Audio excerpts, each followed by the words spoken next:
Syarat-syarat akte jual beli di hadapan notaris. Yuk simak video ini.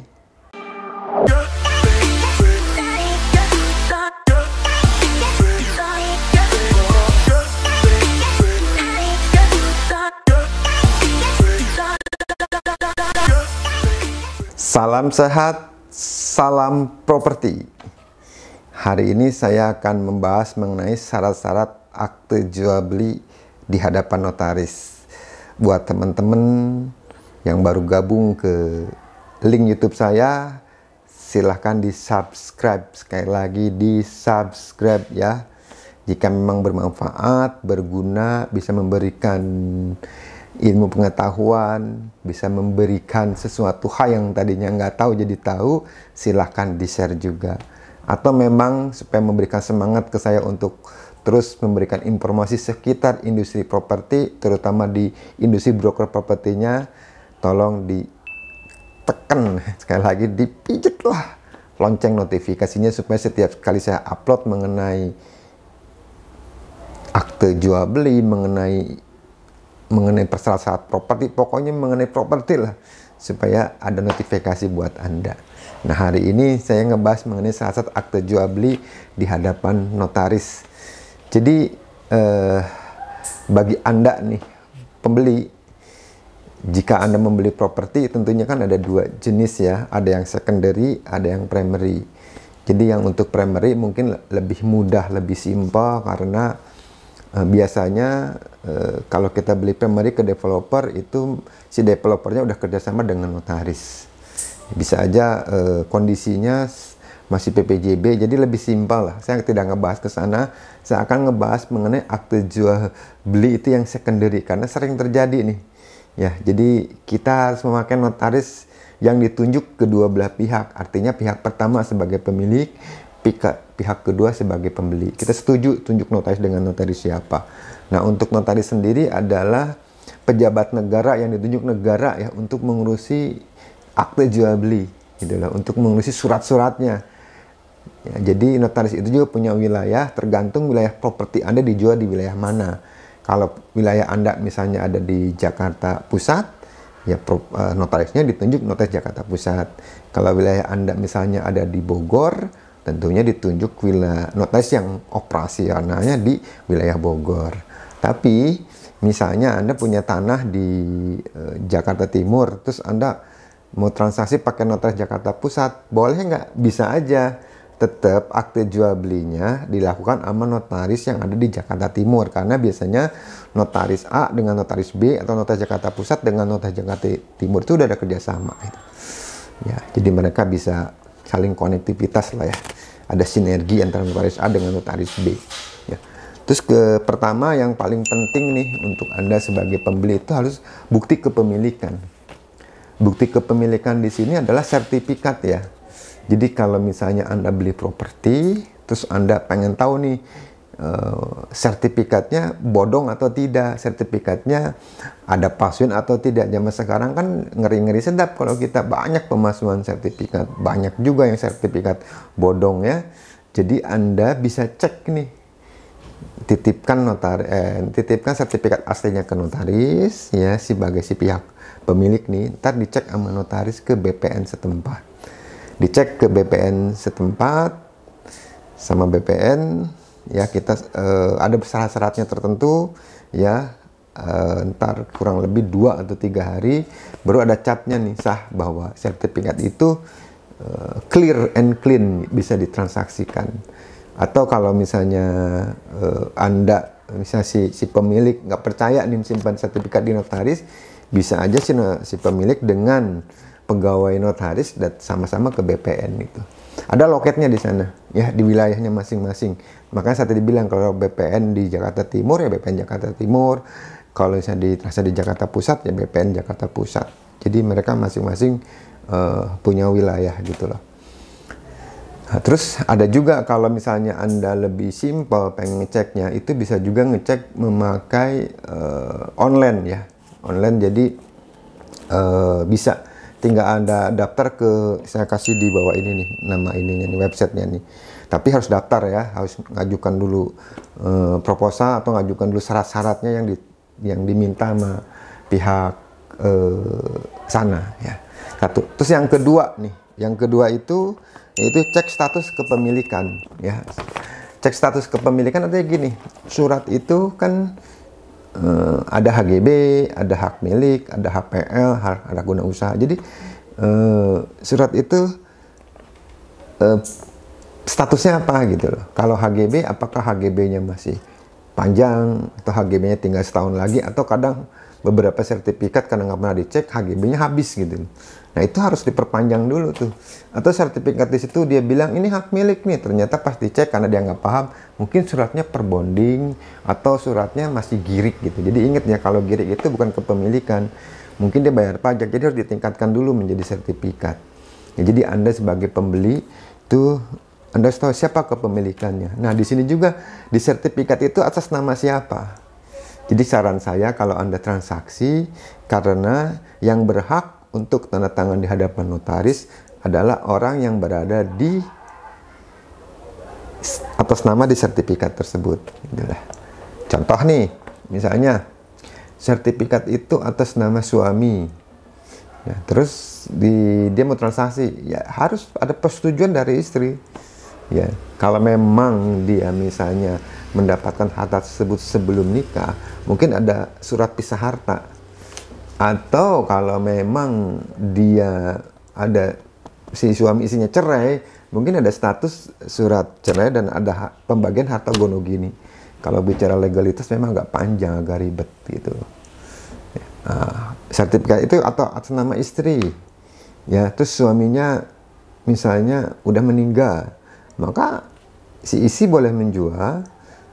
Itu ada namanya, itu harus ada persetujuan dari anak-anaknya. Jadi anak-anaknya harus ikut tuh mengganti bapaknya tuh. Dengan ketentuan syarat anak-anaknya harus cakap, harus di atas 21 tahun. Ya. Kalau dia di bawah itu gimana? Oh, dia harus ada surat ketetapan pengadilan. Jadi agak ribet memang. Ya saya nggak bicara detail terlalu ke sana, itu mungkin Anda bisa tanyakan lebih detailnya ke notaris yang Anda kenal, yang Anda tunjuk gitu. Terus kalau misalnya sertifikat itu atas nama bapaknya, tapi bapak dan ibunya meninggal, tinggal anak-anaknya. Nah itu harus ada lagi tuh, harus pajak waris. Jadi sebelum transaksi harus balik nama waris dulu. Balik nama waris ke anak-anaknya yang masih hidup. Ya. Panjang prosesnya memang. Itulah memang kalau kita bicara jual beli properti, selain kita lihat fisiknya bagus, kita lihat lingkungannya oke, kita lihat tata ruangannya keren, yang paling utama juga ada legalitasnya gitu loh. Legalitas kadang-kadang orang agak ngeblank, karena kalau fisik itu kan bisa kelihatan, wah bagus, wah rapih, wah keren. Tapi kalau legalitas kadang-kadang orang ngumpetin gitu loh, takut. Nah legalitasnya yang ngecek itu harus pihak notaris yang disetujui sama kedua belah pihak. Ya, seperti itu. Yang ketiga itu lucu nih ya. Yang ketiga itu periksa detail tanahnya. Kadang di sertifikat misalnya gini, luas tanahnya itu 100 meter di sertifikat. Tapi ternyata di lapangan tuh 120 meter gitu. Atau di lapangan bisa aja lebih kecil ya. Nah, di sertifikat itu ada namanya tuh gambar situasi dan surat ukur. Atau kalau misalnya sertifikat lama itu harus ganti belangko. Pas diukur ulang lagi. Yang tadinya di sertifikat lama mungkin logo bola dunia luas tanahnya 100, setelah diukur ulang luas tanahnya bisa aja jadi 90, ada penyusutan. Ya, jadi harus diperiksa dulu nih. Cocok nggak? Biasanya luas tanah itu suka berbeda juga di PBB. Di PBB 120. Sertifikat 100, di lapangan kadang-kadang tidak make sense 120. Nah itu, jadi kita sesuai biasanya, bukan biasanya ya, transaksi itu luas tanah itu sesuai yang ada di sertifikat gitu. Jadi bukan yang ada di lapangan. Kadang yang di sertifikat itu ada juga di sertifikat, misalnya kita mau transaksi, terus ada garis-garis tuh, pemotongan tuh. Dipotong tuk, ada garis patah. Nah itu dilihat tuh. Apakah ada rencana pemotongan jalan, misalnya luas tanah 100. Ada pemotongan jalan, taruhlah misalnya lebarnya sekitar 6 kali 17. Ada pemotongan jalan lebarnya 10 meter, jadi 6 kali 7, kepotong tuh 6, sekitar kurang lebih 60 meter, kan dagingnya habis, belum potong GSB. Jadi Anda harus cek itu status Kementerian. Nah, kalau untuk ngecek mengenai ada pemotongan jalan atau tidak, apakah di sini jalurnya kena jalur hijau, atau memang di sini ada rencana pelebaran, Anda harus cek juga nih ke PTSP, ya, pelayanan terpadu satu pintu yang ada di kecamatan masing-masing. Anda juga bisa buka di web ntar saya kasih linknya di bawah sini atau langsung di deskripsi ya, jakarta1.go.id, itu bisa dilihat tuh. Ya itu jadi memang seperti itu nih kalau kita mau jual beli. Syarat-syaratnya memang harus dipenuhin gitu loh. Untuk si pembeli terutama ya harus berhati-hati, karena sekarang kan tahu sendiri ya, dengan zaman semakin canggih, surat aja bisa dipalsukan seperti itu ya. Nah, yang keempat nih yang penting juga nih, ini biaya yang timbul gitu loh. Jadi kalau kita beli properti itu misalnya harganya 1 miliar, jadi kita beli 1 miliar, terus kita dapat properti, tidak juga. Ada biaya-biaya sebagai si pembeli harus dikeluarkan, dan si penjual juga harus mengeluarkan biaya-biaya gitu loh ya. Jadi syarat-syaratnya itu, ini tahu bagi penjual dulu ya. Penjual itu harus bayar pajak, yaitu PPH. Pajak penghasilan. Pajak penghasilan itu dihitung dari nilai transaksi ya, nilai transaksi dikali 2,5%. Kalau misalnya nilai transaksinya 1 miliar, ya Anda bayar 2,5% dari 1 miliar, sekitar 25 juta rupiah. Itu jadi pajak Anda tuh, pajak PPH, pajak penghasilan. Terus kewajiban lagi si penjual, kalau Anda bayar PBB, jadi PBB tahun-tahun sebelumnya. Jadi kalau Anda transaksi tahun 2020 nih, jadi Anda harus bayar nih, lunasin nih pajak bumi tahun 2020. Jadi kalau Anda misalnya lebih bagus ada 10 tahun sebelumnya nih, kalau Anda misalnya ada tunggakan nih, bisa di tahun 2017 atau 2015, sebagai si penjual harus melunasi. Ini kewajiban si penjual. Nah, kewajiban si penjual juga, dia harus, kalau dia menggunakan broker properti, dia harus bayar broker properti. Jadi dia harus bayar agentnya lah, tergantung kesepakatan antara si penjual dengan si brokernya ya. Bisa 3% atau 2,5%. Terus si penjual juga, kalau memang dia ada satu lingkungan, dia harus bayar IPKE ya, iuran pemeliharaan keamanan dan lingkungan. Misalnya dia di komplek nih kan suka ada nih iuran nih per bulan nih. Nah kalau dia takutnya dia kadang ditinggalin kosong, dia suka nunggak nih sampai setahun 2 tahun, itu per bulan kan dicatat. Itu harus bayar tuh, jangan sampai si pembeli datang masuk ke rumah tersebut dia kena cas ya. Dan lagi si penjual juga harus bayar itu tuh listrik, telepon atau PAM ya. Jadi pas si pembeli masuk dia harus clear semua. Ini syarat-syarat buat si penjual nih, kewajiban. Jadi kalau dia transaksi 1 miliar, dia nggak bakal dapat bersih 1 miliar, kan potong pajak, dipotong fee-nya agent, broker, dipotong kebutuhan PBB yang tertunggak, dipotong misalnya biaya notaris. Nah, untuk biaya notaris tinggal kesepakatan ya antara si pembeli dan si penjual, bisa dibagi 2 atau memang kewajiban si pembeli. Ini tergantung negosiasi antara si pemilik dan si pembeli. Itu kesepakatan kalau untuk biaya notaris. Ya, biaya notaris itu komponennya ada akte jual beli sama balik nama. Jadi komponennya akte jual beli ini yang dibagi 2 ya. Itu untuk si penjual. Nah, kalau untuk si pembeli, satu kewajibannya itu BPHTB, biaya perolehan hak atas tanah dan bangunan. Rumusnya seperti apa? Jadi nilai transaksi atau nilai NJOP, jadi nilai transaksi, tadi bilang transaksi anggapnya 1 miliar. Kalau untuk DKI Jakarta dikurangi 80 juta, NJOP nilai transaksi dikurangi 80 juta dikali 5%. Jadi ada pengurangan nih 80 juta untuk DKI, untuk Bandung, untuk Bogor, untuk Tangerang beda. Ini saya bahas untuk DKI 80 juta di pengurangannya. Ya, jadi NJOP atau nilai transaksi dikurangi 80 juta dikali 5%. Satu. Terus kedua, si pembeli, apalagi biaya si pembeli. Si pembeli itu biaya yang timbul juga, yaitu balik nama.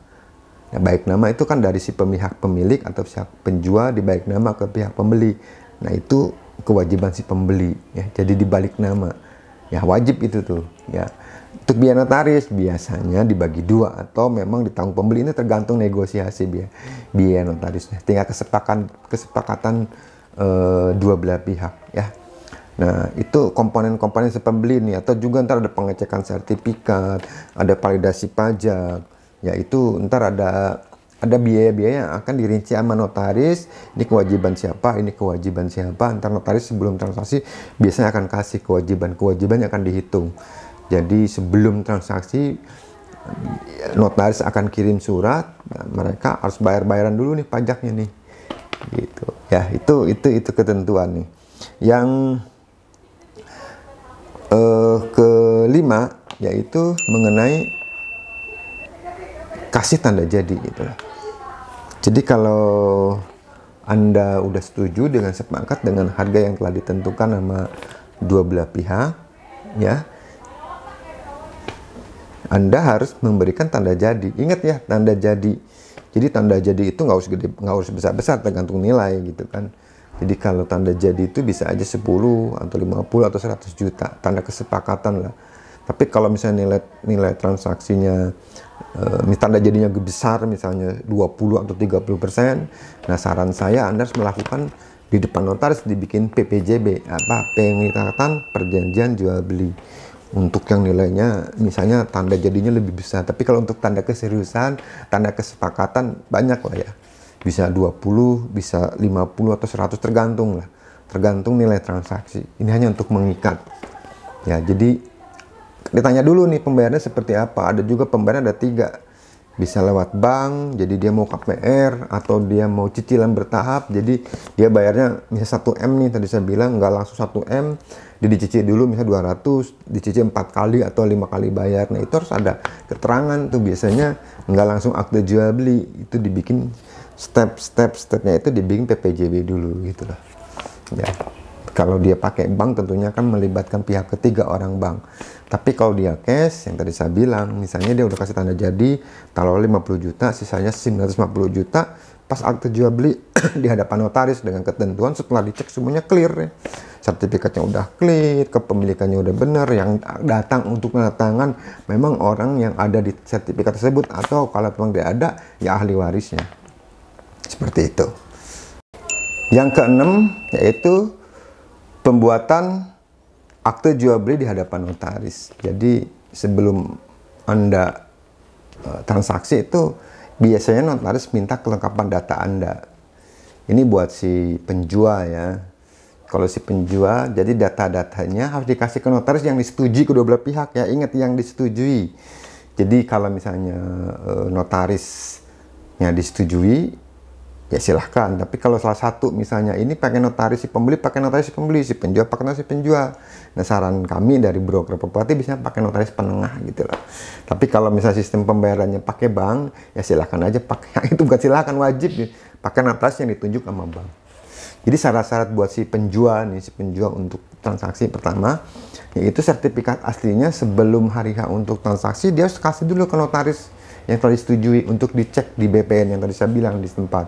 Apakah surat ini ada pemblokiran, apakah surat ini bodong, ataukah surat ini memang cacat hukum, tidak bisa untuk transaksi gitu lah. Jadi kalau surat udah clear, biasanya notaris akan kabarin suratnya udah clear, udah dicap nih, udah sah, bisa transaksi gitu lah. Nah sekali lagi, selagi ngasih sertifikat aslinya, silakan Anda kasih data-data penunjang. 1, fotokopi suami istri. Jadi kalau misalnya sertifikat itu atas nama suami atau atas nama istri, ya dua-duanya harus datang, harus kasih fotokopinya. KTP, fotokopi KTP-nya. Ya, fotokopinya dulu ya. Ini ntar kalau pas transaksi baru aslinya hanya dilihatin aja di depan notaris. Jadi fotokopi KTP suami istri. Terus kedua, kakak kartu keluarga. Nah, kartu keluarga ini ya harus, karena kenapa? Tadi cek nih, ini nama istrinya nggak ada di kartu keluarga, harus dimasukin tuh. Jadi harus benar-benar secara legalitasnya harus benar-benar ya. Jadi fotokopi KTP, kartu keluarga, terus buku nikah. Di buku nikah nih, harus buku nikah fotokopinya. Jadi kalau misalnya dia udah nikah dengan siapa gitu, dengan istri, tentunya istri yang sah gitu loh, bawa nih sebagai si penjual, ini istri saya. Nah kalau dia cerai bagaimana? Ya kalau dia cerai tentunya dia harus punya surat cerainya, ya. Atau ada nggak pembagian harta gono gininya, nah, dicek tuh. Jangan sampai entar berantem. Jadi notaris juga nggak berani gitu loh. Kalau secara legalitas masih belum clear, nggak bisa dijadikan untuk transaksi, nggak bisa akte jual beli balik nama gitu. Terus kalau dia belum nikah bagaimana? Kalau belum nikah ya kasih keterangan, memang dia belum nikah gitu loh. Jadi nggak usah bawa pihak-pihaknya. Memang dia punya dia kok sendiri mau dijual gitu kan. Terus ke selanjutnya NPWP, Anda sebagai warga negara Indonesia yang baik harus taat pajak, ya, karena akan dikenakan pajak. Jadi ada rumusnya, ya, pajaknya itu